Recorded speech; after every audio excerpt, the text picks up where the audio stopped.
Hi everybody, this is Asiel Baez Day coming to you guys with another video. This video is going to be a little different. This is going to be an interview that my godson, yawol Ona, as we call him in the house, is going to be asking me some questions. We're interviewing me and we're recording so that you guys can all hear his questions and then hear my answers. And by all means, I am very much so open to interaction with all of you. And you may also answer some of these questions in the comments. And if you have anything to say, you can, again, leave it in the comments or send me a private message if any of these questions need more elaboration for you, or if they're good enough and you just want to throw in your 2 cents. So Yawona is behind the camera, and he's going to be asking questions. So whenever you're ready, Yawol. Excellent, excellent. Hi, everybody. I know you can't see my face, but as per our tradition and the taboos of an yawol, we are very, very limited in how and when we are in front of a camera. That's about all I can say. So this right now is a beautiful, informative interviewing session with my Babatobi Mioniade, which is Asiel Baez. And here we go. So I've had many questions, actually, let me say this, I've had many questions in my personal journey, things that just come up into my mind, which could be very natural for any yawol or anyone coming into the religion. And it's always beautiful to have a great, source of support that's there for us, especially this is what we typically find in our godparents and everything. So I put together some of my questions. So question number 1. Padrino, please, if you can, explain to the audience what is an yawol, since we. Okay, so an yawol is the title given to a recently initiated priest or priestess of Ocha. Now, the word yawol is broken down into iya and awol. Iya means mother, and awol is the name of, it's a title given to the Babalaos. With that being said, it is translated as bride of the Orisha, or someone who married or made a bond with the Orisha itself, even though the word, if you break it down, I'm not a first-hand Yoruba speaker, is that the correct way? Or a first language Yoruba speaker. But if you break it down, that's exactly what it means. But it's normally translated as the bride of the Orisha, and that is a term that is given to males and female. Then the yawol is the new initiate that just got crowned, and then for that first whole year, which is what we call the year in white, the person goes under the title of yawol. When the year passes and then they turn 1 year old in the religion, then the title of yawol gets dismissed, and then they just go into the title of Olosha, which means owner of Orisha or of Ocha, or Iworo, which means member or another priest or priestess. Afterwards, when the person crowns or births Orishas and stuff like that, then they're called Babatobi or Iyatobi.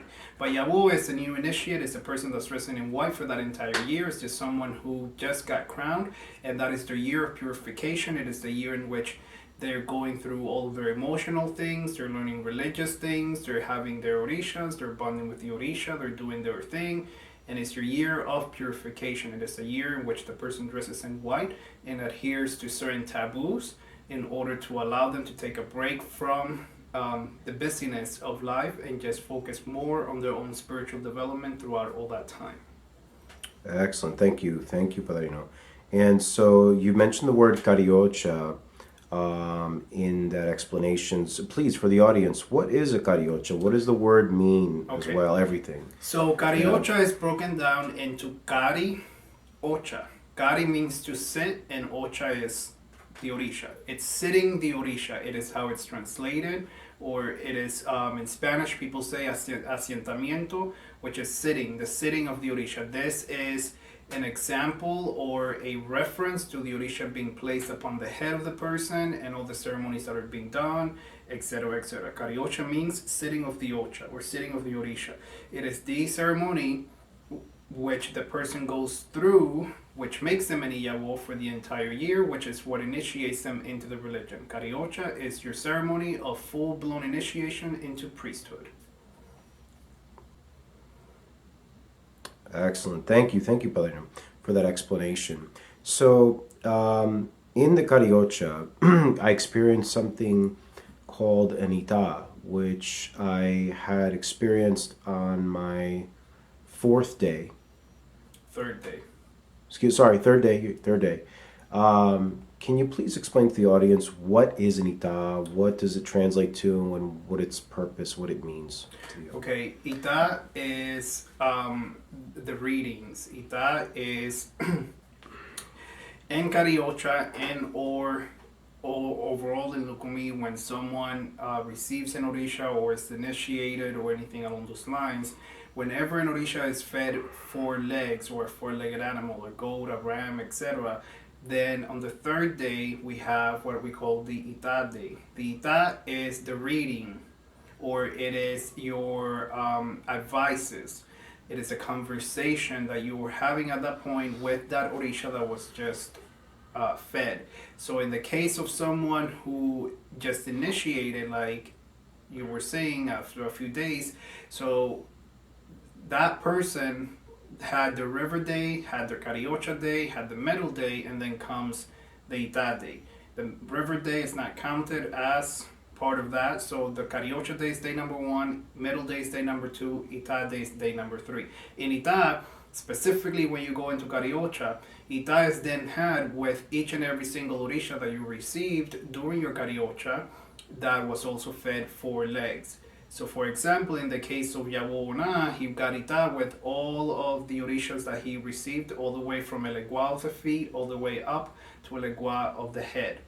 In the case of someone else that is receiving an Orisha of Adimu, for example, when someone receives a Sohano or Inle or any type of other Orisha, if they receive it with feathers, then we don't do Ita. But when a sacrificial 4-legged animal is given, then we do Ita, and that is when you sit down at the mat to have a conversation to allow the oracle or the dilogun of that Orisha to be casted for the first time for the person, and then that sign is a lifelong sign that that Orisha is giving to you, advices, prohibitions, etc., that come from each of those Orishas.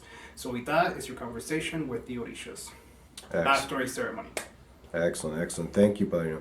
And just something really quick that I wanted to expand from this, because one day we had an amazing conversation, you and I, and you said something perfectly when you gave an analogy about an ita being akin to or analogous to a natal chart reading. For those that in the audience that are very familiar with horoscopes and astrology and getting their natal chart done, it was very interesting how you pointed out that example. So a life reading of sorts from the cosmos. Anything that you want to shed on that? Okay, so in that case, like when people are thinking about astrology and things like that, you know, when they're doing a natal chart, they're asking for the date and the location and the time, etc., to then pinpoint where the planets were or what was here and what was there and whatever was happening with the astral bodies and how those things are influencing the person throughout their entire life, and you know, the houses and whatever planet and all that stuff. In Ita wise, even though some people, the majority of people, do not get crowned until they are much older, very few people, not very few people, but definitely a smaller amount of people get crowned as a child. Myself being one, myself having an acquaintance that was crowned at 1, etc. So you'll find some people that were crowned as a child. When you're an adult and you get crowned and you have your ita, and then your signs are come out, your signs are pulled for you. These are your lifelong signs that even though you were not aware of those signs until the day of your ita, even if it was 15 years after you were born, those signs were still with you from the beginning of life.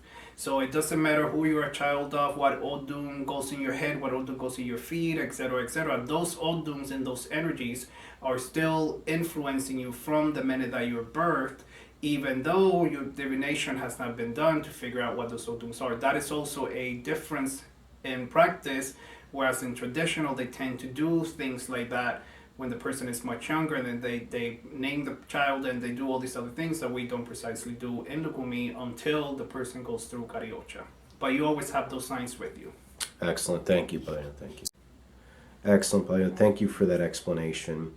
Okay, so that answered my other question. Signs and ita carried from human birth, or are these odus that are accumulated in a person's life as they grow up? But apparently, from your explanation, this is what you come into Earth with when you're born. Yes, but let me elaborate a little Sure. further in that. What I'm primarily referring to there are obviously the signs of Carioca, which is the signs from your legua of the feet and your alagbatory ocha and everybody else is in between that the person receives in when they initiate or when they go through the Carioca ceremony. And then the first sign of the legua of feet and then the first sign of the alagbatory of the head, those two signs are then put together and combined, and then that makes you a child of such and such sign. So the first sign of Elegua and the first sign of the Alagbatory make you a child of such and such sign, which is the primary sign that rules the person's personality and lifestyle. Versus all the other signs that the Orishas are giving, it is their advices to the person on how to live their life, etc. The other part of it, accumulating signs. So when you then have an ita later on in life, when you receive another orisha and it's fed 4 legs or anything along those lines, that you have another ita, those ita and those new signs then get stacked upon your previous signs. So your signs never are never deleted. Which also brings me to my next point that I want to make to the audience, because it's something that has been happening constantly and constantly. For those of you who receive Pinaldo, Pinaldo does not replace your ita. Pinaldo has never replaced the ita, and Pinaldo will never replace ita. And the reason for that is that the first signs that you ever cast in your life come from your own hands. When the person says an ita of Carioca, the first sign of each and every single oracle that gets open comes out from the person's hand. It does not matter whether you receive Pinaldo 3 or 20 or 50 years later, the ita does not get replaced. And there's a lot of people out there that are receiving Pinaldo. Pinaldo has become a very hot commodity nowadays, and everyone is receiving Pinaldo. Pinaldo is cuchillo to sacrifice 4 legs, and people then call it also the confirmation of Ocha and whatever. There's no such thing as a confirmation of Ocha. The confirmation of Ocha is getting crowned, period. Pinaldo was a power that was given to obases, began to be given to obases by the Babalaos, who were the ones who sacrificed, who then did not want to sacrifice or whatever. So they made up and invented and created Pinaldo, gave it to the obases, who were the only ones who were sacrificing. And nowadays, everybody's receiving Pinaldo, and it's getting marked for everybody, women, men, and child, and everybody's receiving Pinaldo, which is then costing extra money, which is then being given to people who don't even sacrifice.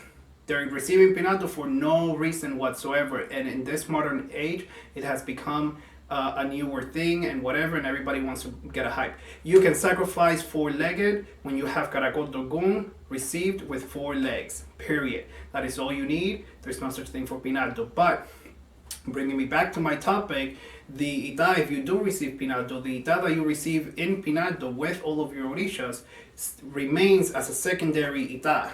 But your first ita of Carioca remains as the primary and most influential ita. Another ita with any other orisha Vadimu that you receive, or from Pinaldo, or from whatever, it is simply an ita that gets added on and stacked upon your first major ita. Excellent. Thank you, Padrino. And so in the process, in the journey of being an yawol, there's another milestone or turning point, if you will, which we call the emblematic. Can you kindly explain to the audience, please, what does that translate to and what its purpose is? Okay, Ebo meta is Ebo, which means sacrifice, and meta, which means 3, is the number 3. So, Ebo meta is the sacrifices that are done usually at the 3rd month of the person being initiated. When the person goes through Carioca, and they're initiated, they become an yawol, and then the orishas, after the week of seclusion under the throne, the Orishas get placed on the mat or they get placed on the floor and they stay there until the Bometa is done. In that meantime, that's normally done after 3 months. Some people take longer and some people actually never even do it, period. But if you don't do it, then the Orishas are supposed to stay on the ground. There are fewer houses of Ocha that do not follow that rule, and even if the person does not have a Bometa done, they still lift the Orisha up.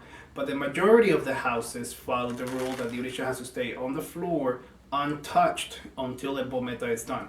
So while after the Orisha is born, after that week, then the Orisha is said to go into a slumber or a sleep, and then it is reawakened with the Bometa. The Orisha is then refreshened with the Bometa, and so that the person, the yawol, can then begin to work with the Orisha, with their own personal Orishas, versus the Padrinos or the Madrinas or somebody else, but with their own Orishas that went to their head and his own oracle, etc. So a Bometa is a sacrifice of the 3 months, and it's another major ceremony, which, like I said, sometimes certain people take longer, and certain people never even do it. The people that never even do it are not supposed to work the religion, period, whatsoever, until that gets done.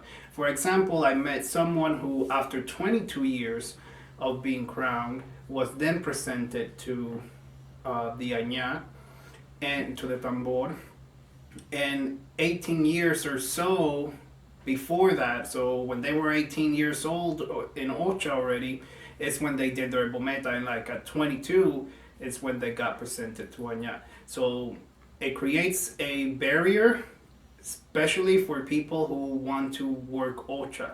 But in order to proceed with certain things when it comes to the religion, that is one of the mandatory protocols or ceremonies that then the person goes through, that their personal Orishas go through to continue to enhance the Ache of the fundamento of that Orisha. And that is the Bometa. Excellent. Thank you, Padrino. Now, just going back in retrospect about the Ita, question that I'm sorry I missed.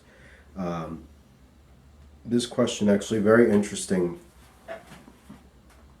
In an Ita, when a particular Odu falls, and it's under the energy of the Orisha that's speaking, how does that reflect or correlate? For example, like 5/5 that we know Chun, she speaks in 5/5, but that's cast under, a Shango or a Batala or something like that. Like, how does that relate in that way? Okay, so even though an Odu may be owned by a particular Orisha and it's casted through divination with another Orisha, okay? So even though that is the case, when the Orisha, it doesn't matter what Odun falls, something is going to fall no matter what when the shells are casted. When whatever Orisha, for example, like you're saying, Ochemeyi, Oche Tomti Oche, and then it falls, that has to do a lot with Ochun and Chango, etc. Then it falls in Obatala or it falls on Chango or something. Each sign has their own specific attachments, even though an Orisha may own a particular sign or is said to manifest through a particular sign. The reason why that Orisha is speaking to you in that sign is because that Orisha is then giving you advices that you need to hear from that sign.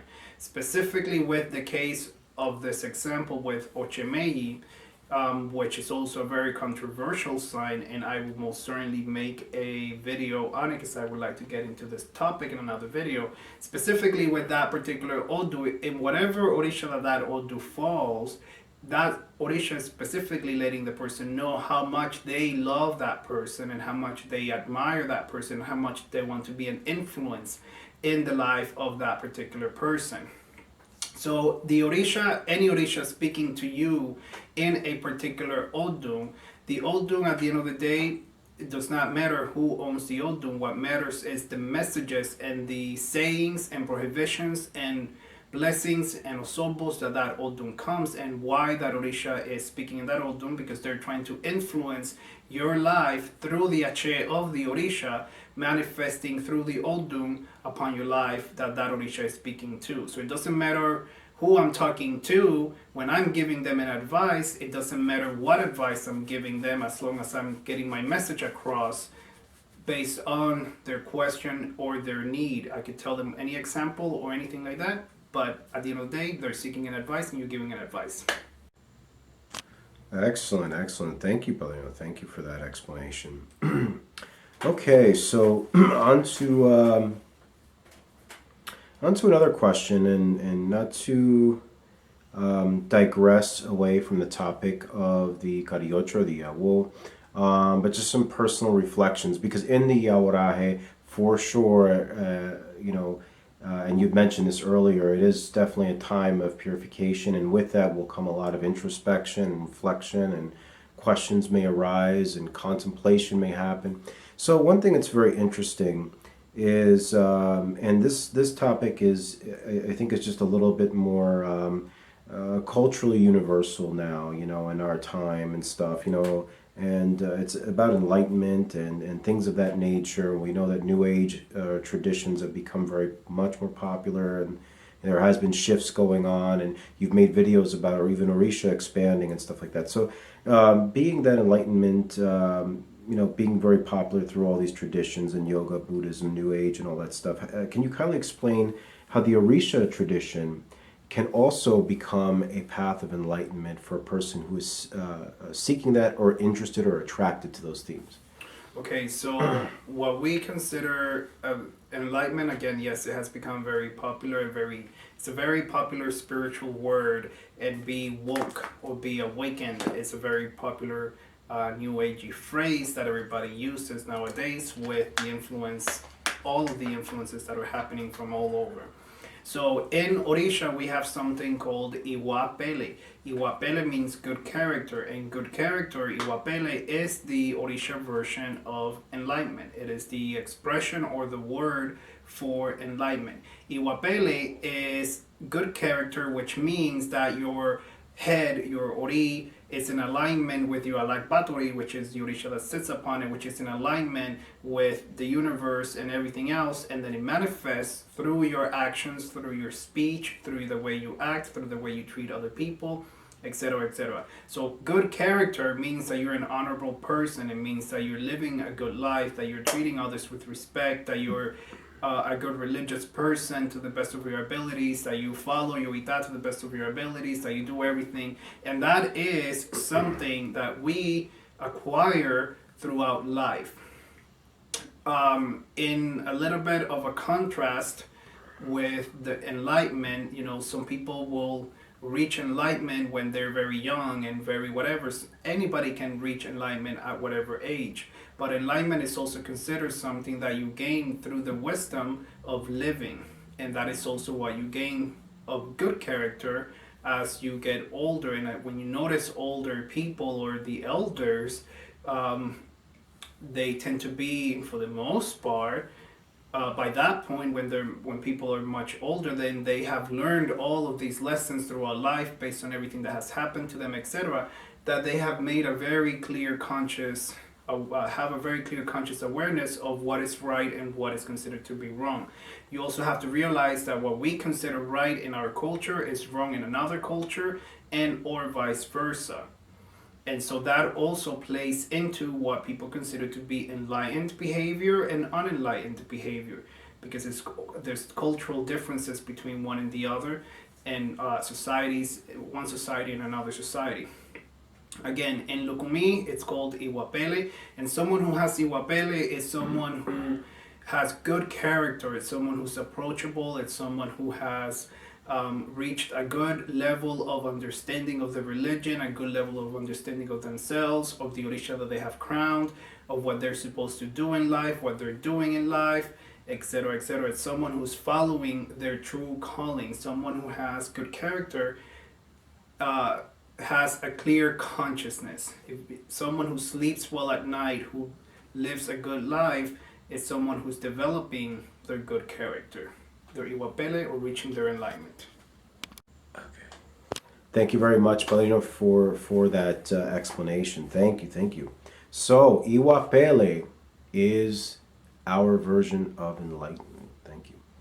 And speaking of enlightenment, but it's interesting because most people associate this concept with Eastern religions, which we mentioned that before. But what's also interesting as a parallel in these different traditions is that most people are aware of the topic of reincarnation, which is another topic in those traditions. And what's interesting is that we also have reincarnation in our tradition as well. So if you can kindly explain or share the process of reincarnation according to our tradition, according to Orisha. In Orisha, reincarnation is called atunwa, which means reincarnation or coming back, a regression back or something coming back. So reincarnation is very much so a well-known spiritual topic throughout just about every single religion upon this planet, and it is something scientifically that scientists are trying to prove, and there's a lot of evidence and controversy and things and whatever in cases of children and things like that have that bring up the topic of reincarnation. In Lukumi, it's called Atunwa, and in Lukumi it is said the normal path of the human being is they live upon earth, which is called the marketplace, to learn all their lessons, to make a better future for themselves when they come back and for their children, etc. When the person passes away, when the Nolocha passes away, then they go to Araunun, which is heaven. There is just simply one Araunun. Everybody goes to Araunun. There is no such thing as heaven and hell or whatever, limbo this and limbo the other. It's just Araunun, period. Everybody goes to Araunun because we're all souls. And remember also that each and every single one of us, no matter what we are doing, at the moment that we are doing something, we are thinking that what we are doing is the best course of action and the best thing and the most needed thing at that moment. Even when it comes to like hurting someone else or something, I'm not advocating hurting anyone, but when someone is killing somebody, they're thinking at that moment that that's the best thing. And when somebody's helping someone, they're thinking at that moment that that is the best thing that they could be doing. So when the soul reaches Araunun, the soul will stay in Araunun, it'll be judged, it'll be this, it'll rest, it'll do whatever it needs to do, it'll pick its next stage of evolution or its next stage of whatever, whether it's coming back upon this planet or going to another planet or another dimension or whatever the belief and or need of that soul might be. When the souls come back to this planet, the souls, we believe, come back through the rain. And then the rain falls into the river and the oceans, and then the soul goes into the stones that are located in those places. That's why when the person is being initiated, the first day of initiation is the day of the river. In the day of the river, the person goes to get otunde. Otunde is the secret. The secret is literally the soul of the person that you were picking back with you. It is as if you're getting your own soul, you're picking back your own soul. This has further spiritual connotations in there too, as to who that soul specifically is. But the soul comes back into the body, or it comes back into the stone, and or can come back into a new body and reincarnate. There's another belief, which happens often, that when a new child is born into the family, that child is usually the reincarnation of a past member of that family, an egun or egungun, which then, for example, this child was born, it could have been the grandmother, could have been the great-great-grandfather, could have been the great-uncle or the great whatever, whomever. Could have been anybody, usually maybe somebody related to their blood. But obviously there's obviously a split because, for example, if this child is marked that they are the reincarnation of the grandmother is still being honored in the Egun prayers and all that type of stuff, because a part of the essence of the grandmother is what remains over there, and then the consciousness is the Ache or the DNA or the whatever you want to call it, the energy is what comes back, which then takes its own personal ego, which becomes a new person. So even though it may be the reincarnated soul of a family member, that family member is still dead. It's still somebody who passed. It's just a split. The same way that, the soul may split itself and part of it may move on to another plane, while another part of it stays here looking after the family or attached to a place or attached to an object or attached to whatever, but not in physical form. So reincarnation is Atunwa, and it's you coming back to the earth. Wow, what a great explanation. Thank you, Padrino. So many paths for a soul to take, so many decisions. Speaking of, The spiritual world has no boundaries. speaking of paths and places that we end up, you had mentioned or said a very interesting quote, and I quote you right now. Elegua owns many roads, but takes one road at a time. Or this can also be said as Elegua owns many paths, but takes one path at a time. What does that mean? Or how can you elaborate that? So we consider Elegua to be the Orisha of fate. And Elegua walks, Elegua is considered, or the owner of the feet, everywhere that someone is walking, physically and metaphorically, whatever walk of life you're taking, careers and things and whatever, you're being guided by Elegua in those things. But we as human beings only take one path at a time.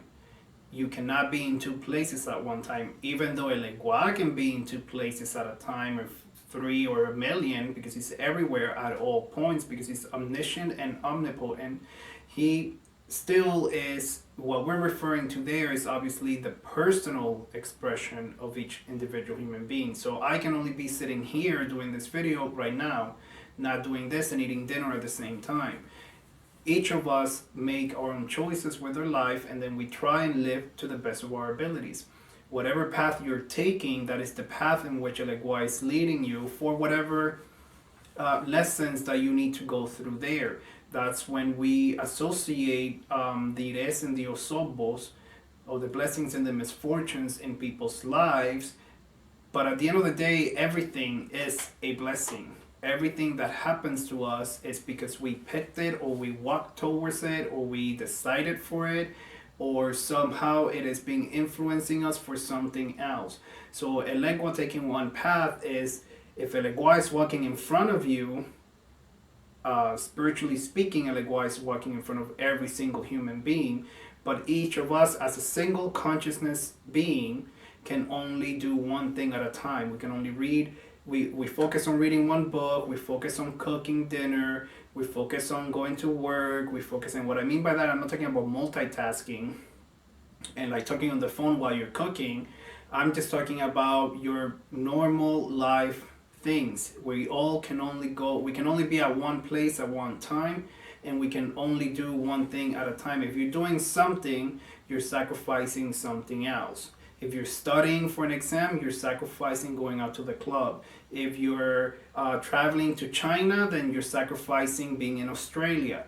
You can go to Australia after you're done with China, and you can go to the club after you're done studying, but you can't do both at the same times, because we at this plane do not have the ability, or actually I should say very few people, because there's some Indian sages that have had this ability, but that's a whole other conversation. By location. By location thing. But we as most people can only be in one place at a single time. So Elegua takes, even though you may have multiple of options of what to do with your day, you get to pick what exactly you do, and you do that one thing, and then you continue on from that one thing to the next one thing to the next one thing, and that is what we call life. And those are all the split moments that go one after the other, which create our day, which then create our week and our month, etc., and our existence at the end of life. Excellent. All right, thank you very much, Padrino. So I cannot finish this interview without asking you a very personal question that I'm sure will be interesting as well for our audience. Who is your favorite Orisha? Okay. So Maferefun Bobo Ocha, because I love all Orishas, and Maferefun Ochum Oriyeye, who I have crowned upon my head, but I've always been very much so attracted to Elegua. Elegua has always been my go-to Orisha. It's always been my most worked Orisha, the one that I do most, even though I personally have a lot of Orishas and have a lot of things, and I have faith in all of my things. Whenever I have a particular problem, I'm quicker to run to Elegua than I am to run to any other Orisha. And I approach Ochum for things that are extremely stressful for me, or if I'm going through something in life that's stressful, then I go to Ochun for that. But for just about everything else, I usually go to Elegua, and he has always been very much so a big influence in my life.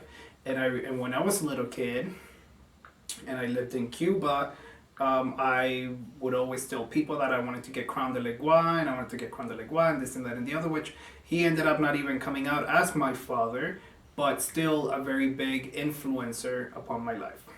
So again, I love all Orishas. I love Ochun, who's dearest to my heart, and it sits upon my head.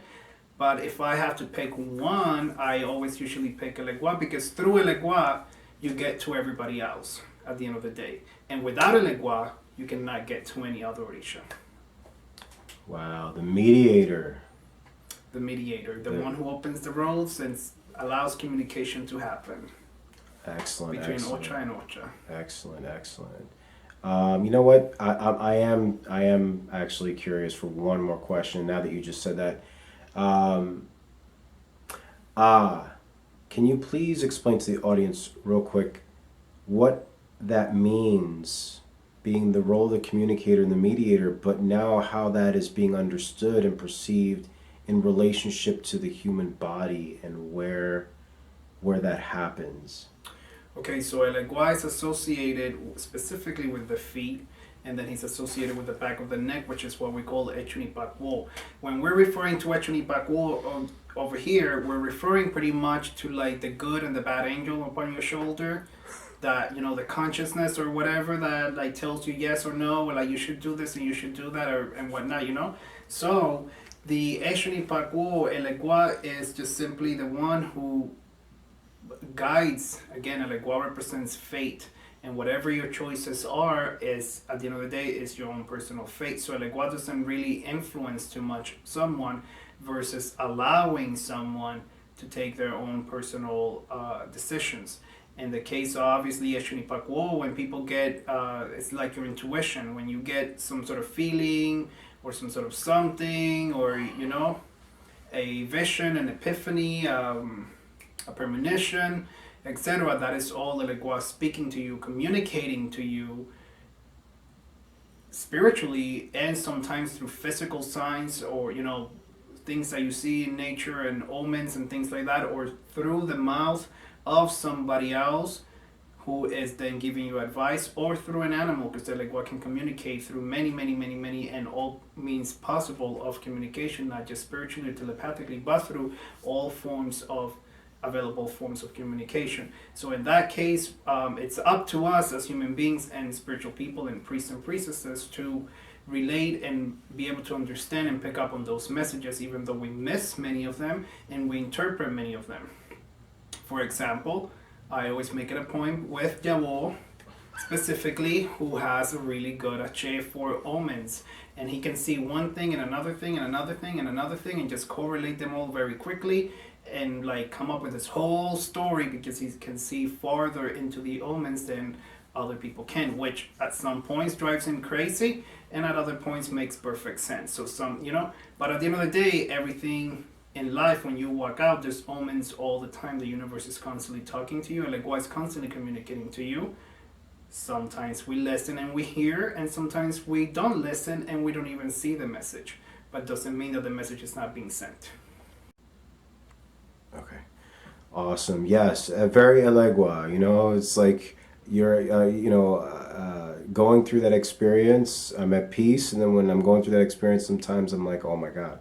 Anyway, but that's very great and interesting that you said that, because yes, you know, when there are times that, you know, if we're not always, for example, on the day-to-day, the hustle and bustle, the grind, looking at the phone, typing, texting, social media, whatever, or TV or whatever it is, and we actually take that moment where we can step back and see what's really like connecting, you know, and seeing what's going on around us, we may actually feel and experience when Orisha, or in this case of what you were explaining before, Elegua, when what we would think is a normal advice coming out of the mouth of someone, you know, that we know, family member or spiritual, whatever, you know, it's actually Orisha speaking through that person, instead of going through some kind of theatrical or full-blown dramatic mounting or anything like that. It's just a very common nonchalant thing.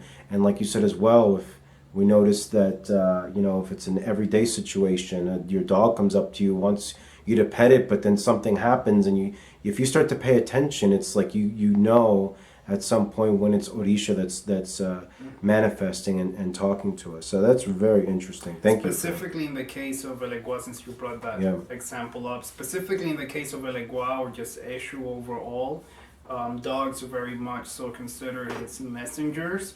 So there's always a lot of, even though the dogs are not precisely communicating with words, there's a lot of times that that Eshu can manifest itself through your own dog or through a stray dog or an unknown dog to you to come and accept your offerings and to come and like reveal anything to you, So dogs are very much so used by Elegua, and it's considered to be a sacred animal specifically associated with Elegua, not just with Asuhana.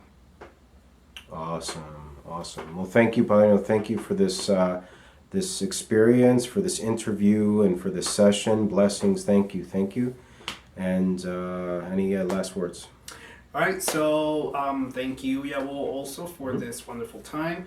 I want to thank you all for watching another one of my videos. If you have any questions and comments or concerns, please leave them in the comment section of this YouTube video and or send me a private message. Remember that you guys can find me in social media, in Facebook under Asiel Baez. You can find me on Instagram under Asiel Ochun, which is the same name or title of my YouTube channel. And you can send me a message through an email through sweetoniedesigns@gmail.com. I love doing tarot readings. If you want to have a tarot reading by me, please send me a message and I will definitely do a tarot reading for you. We'll schedule it for a very nominal fee. I love it. I love doing ebos for people. If you need an ebo, please hit me up. I would love to do it for you too, etc., etc. I love working religion. This is what I enjoy doing. And I love interacting with people. Besides that, I just want to wish you all a beautiful day, even though we're filming at night, but a beautiful day. And I hope that Elegua blesses you all, opens all of your roads. I hope Ochun brings lots of sweetness and beautiful things into your life. And may the Ache of Orisha flow through you. Ache, Ache, Ache, To.